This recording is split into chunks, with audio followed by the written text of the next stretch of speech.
You okay now? Yeah. Okay. Has it been okay? Yeah. Been recording? It's Okay. been good. So, don't include that dentist shot. So you know, we're starting at the beginning. We're starting with the applicant and do you want to be a part of this culture? Then we're going in and infusing it into the orientation and the expectations in your classroom and in your networking, in your professional networking that you're going to be doing. You should keep these principles alive and well. I think there's a lot of room for adding more activities and adding more experiential learning around the defining principles. Right. And we're learning how to do that, especially in the classroom. You know, how do you talk about beyond yourself in accounting? I have no idea, but I'm sure there's a way to talk about it. You know, but I mean, you know, getting those involved in the curriculum and having them somehow infused in the curriculum without obviously watering the curriculum down, but having that part of the 30,000-foot message. You know, how is it that we can take these and funnel them into the curriculum where it's inherent that you all are getting our culture on a daily basis, whether you're in a class or you're in a club.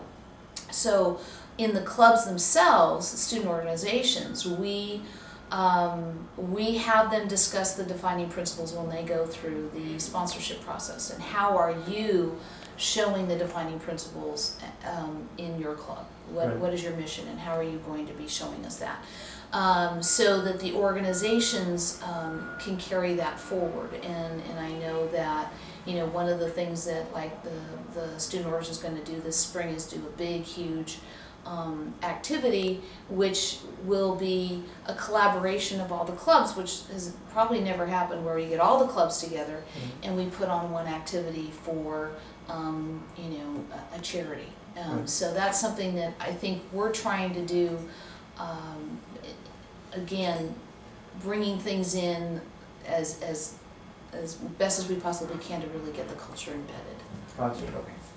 And so then, with that in mind, is there some expected behavior of the students that you guys have as they're accepted into Haas and they come into the environment? You know, it's interesting you asked that question, because we're right now trying to understand what you understand about the defining principles. So I was in 107 and I did a little survey of what students thought the student behaviors were for confidence without attitude. Right. And so we're looking at those behaviors and thinking, you know, what is that behavior saying to us? And so yes, we do have an expectation, and I think the expectation is that you're going to continue to do what you're doing, which is great, but you can take it possibly to another level. I'm going to question a little bit more. Maybe I'll give a little bit more of myself. Maybe I won't be so cocky.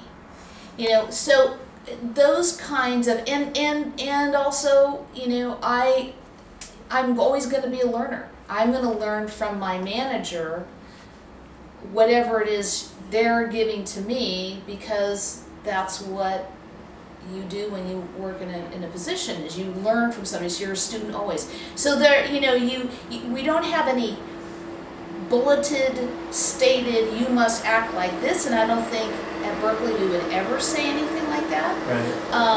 But what is inherent in the culture and inherent in those defining principles is the expectation that you'll take your experience here at Berkeley to another level. Right. Gotcha. And be engaged within this environment. Exactly. Gotcha. Exactly. All right. Perfect. Yeah. Well, I guess we'll keep it going. Let's see. Here, how about so how do you think the admissions process shapes Haas culture?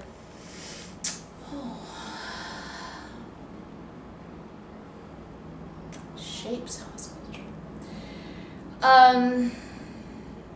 Well, as I said earlier, I mean, we're taking the questions about the culture and putting them in to see how the students react, but also what they believe to be important to them about what is confidence without attitude. You know, what is important to you about that, and how would you show that behavior? So the admissions process is seeing that development of the student through the essays. But I also think that the admissions process, and I know the admissions process is holistic. We're looking at everything.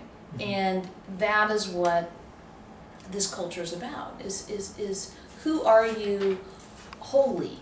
You know, it's not just you're great in your business classes and you're great in your prereqs, but who are you as a personality, and how are you going to be a leader?